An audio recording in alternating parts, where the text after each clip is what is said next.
warahmatullahi wabarakatuh.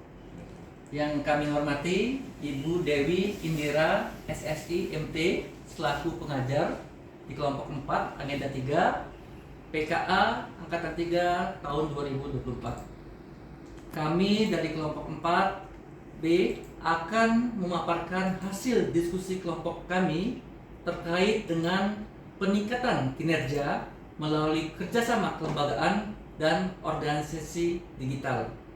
Pada kesempatan kali ini kami mengambil studi kasus di UPT Assessment Center BKPSDM Kota Palembang. UPT Assessment Center adalah unit pelaksana teknis daerah yang memiliki tugas teknis di bidang penyelenggaraan penilaian kompetensi pegawai di lingkungan pemerintah Kota Palembang.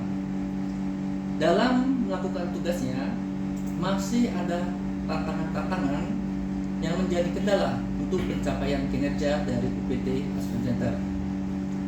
Tantangan-tantangan tersebut antara lain, pertama, keterbatasan sumber daya manusia, baik dari segi asesor maupun tenaga pendukung dari UPT Assessment Center. Yang kedua adalah pemanfaatan teknologi yang dirasa masih kurang memadai. Selanjutnya, dalam pelaksanaan assessment center, dirasa bahwa metode yang digunakan saat ini masih belum cukup efisien dan efektif apabila dikaitkan dengan jumlah target PNS atau pegawai pemerintah Kota Palembang yang cukup besar. Selanjutnya, tantangan terhadap transparansi, akurasi dan efisiensi dalam pelaksanaan asesmen juga semakin tinggi, menjadi tuntutan dan harapan masyarakat. Untuk meningkatkan kinerja dari UPT Assessment Center ini, kami menganggap bahwa perlu dilakukan kerjasama dengan lembaga eksternal untuk membantu meningkatkan kinerja UPT Assessment Center itu sendiri. Ada beberapa pihak eksternal yang sudah kami identifikasi.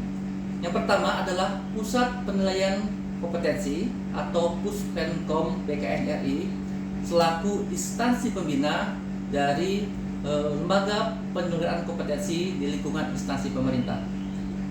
Yang kedua adalah Badan Nasional Sertifikasi Profesi atau BNSP, kemudian Lembaga Pelatihan Asesor, kemudian Lembaga Layanan Psikologi, Ikatan Asesor, SDM Aparatur, dan Developer Program atau Jaringan.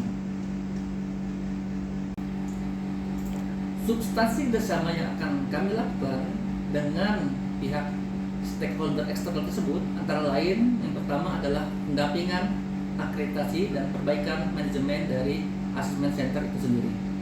Kemudian kami juga akan melakukan kerjasama dalam sertifikasi asesor. Ini terkait dengan BNSP.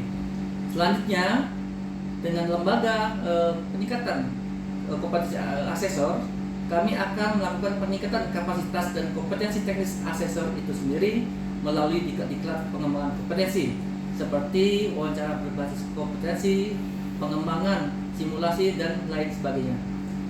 Selanjutnya, kami juga akan melakukan kerjasama terkait dengan pertukaran alat ukur dan pengembangan metode simulasi uji kompetensi. Selanjutnya dengan IASA adalah terkait dengan bagaimana pembinaan asesor dan juga etika dari asesor sendiri dalam melaksanakan uji kompetensi. Yang terakhir, tentunya juga kami akan melakukan pengembangan teknologi dalam penyelenggaraan dan pengolahan uji kompetensi. Ada beberapa strategi kerjasama kelembagaan yang akan kami laksanakan. Yang pertama adalah pemanfaatan CACT atau Computer Assist Competency Test dan sistem cloud dalam pengolahan data dari hasil penilaian kompetensi.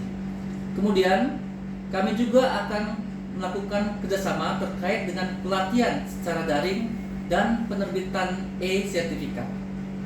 Selanjutnya, kami juga akan melakukan kerjasama terkait dengan pelatihan kemampuan asesor dalam kompetensi di bidang teknologi digital. Selain itu, kami juga akan mengoptimalisasi dan mengembangkan alat ukur kompetensi melalui CACT yang sudah kami sebutkan sebelumnya.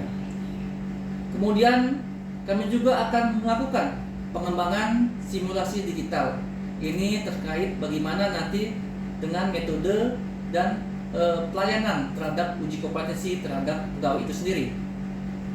Yang terakhir, kami akan melakukan kerjasama untuk peningkatan sistem penyelenggaraan, pengolahan data, dan pelaporan uji kompetensi.